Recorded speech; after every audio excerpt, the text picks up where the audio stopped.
যে মানুষটার কাছে আমাকে কোনো কিছু লুকিয়ে রাখতে হয় না, আমি যেমন আমি তেমনই থাকতে পারি।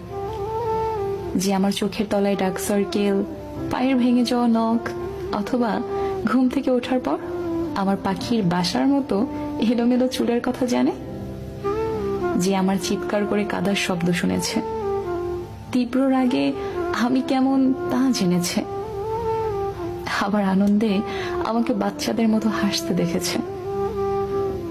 যার সামনে নিজেকে সাজিয়ে তোলার তাড়াহুড়ো নেই আমার। ও কি ভাববে, ভাবার দরকার নেই।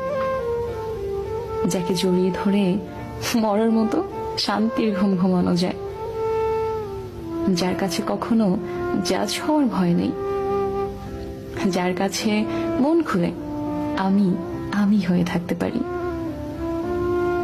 মোট কথা, যার সামনে আমাকে আমার মন্দটা লুকিয়ে রেখে শুধু ভালোটা দেখিয়ে পারফেক্ট সাজার অভিনয় করতে হয় না, তার সাথে একটা গোটা জীবন অনায়াসে হেসে খেলে ভালোবাসা কাটিয়ে দেওয়া যায়।